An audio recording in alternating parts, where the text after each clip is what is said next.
This is Hubscaps, recording live. A lot of people have been asking me about my E701 4G, my little EPC.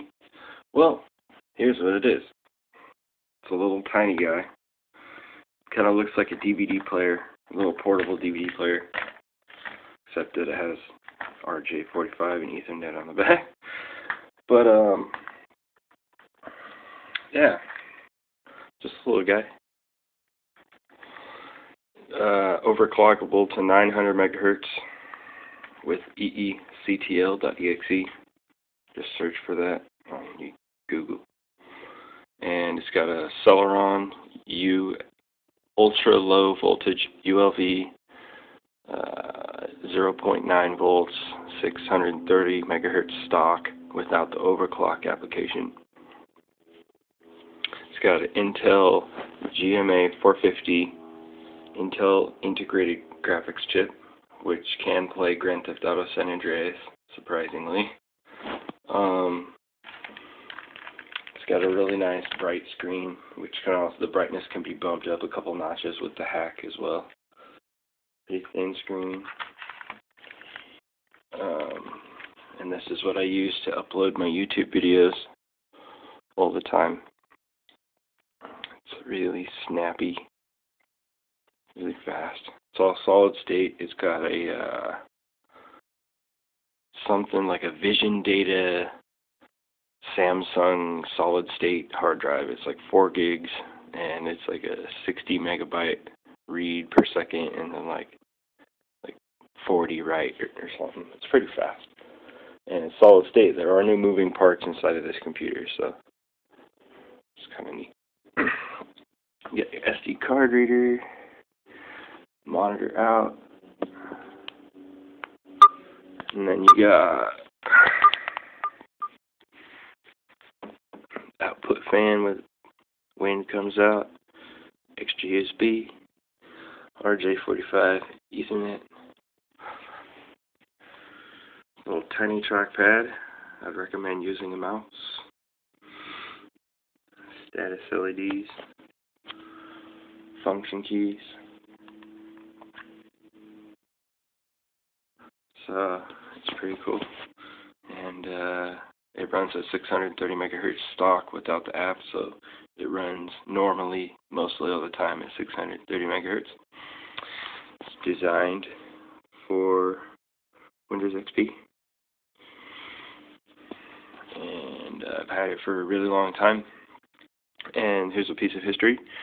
The Asus 701 4G model was Asus's very first attempt into the netbook market, and the 701 is still their only 7-inch notebook. This is the smallest notebook they ever made. So Asus heads, whoop whoop, sick side, for those of you paying attention. Alright, so after like a good install, it's got that much room.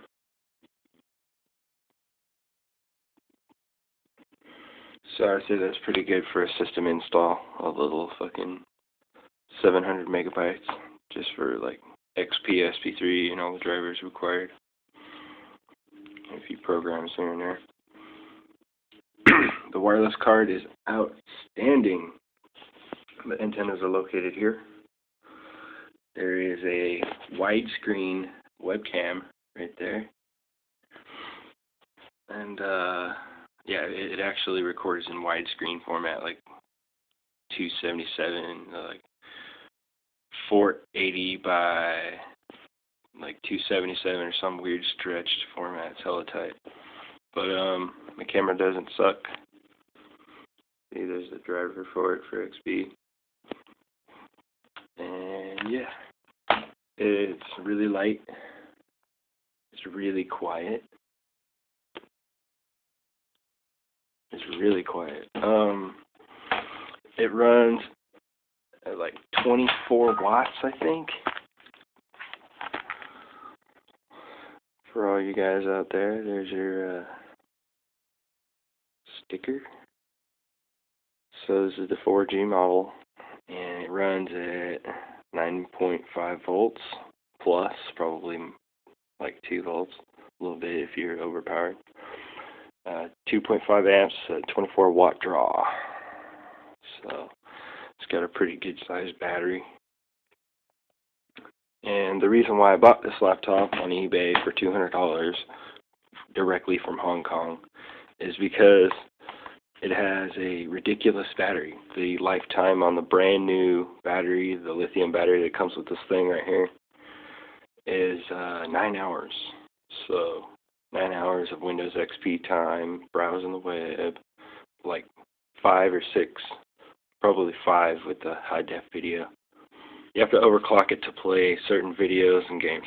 That's all I can tell you.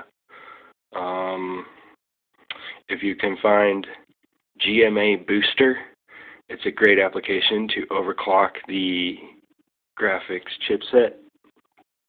And the Intel Northbridge is, it does have temperature monitors in there, so you should get a program called Core Temp to monitor your chipset, make sure you're not overclocking too hard. This little baby gets hot right here, right on this side, right here, and the fan sucks, and there are no heat sinks on the chips, the Northbridge, the CPU, or the graphics chipset. So I think there's like a little tiny fucking like micro-sized aluminum block and like some thermal paste, I think, but that's it, or like nothing at all. I saw one of these taken apart and there wasn't anything on it. So if you overclock it, just make sure you turn the fan up nice and high because you have software control over the fan. And treat your EPC really well. Clean the keyboard. I got 512 megabytes of system memory in it. These are the air inlets. And right under there is the wireless card. So you can put up to like 2 gigs in here, I think. And I strongly recommend this. This is like the smallest laptop I've ever had.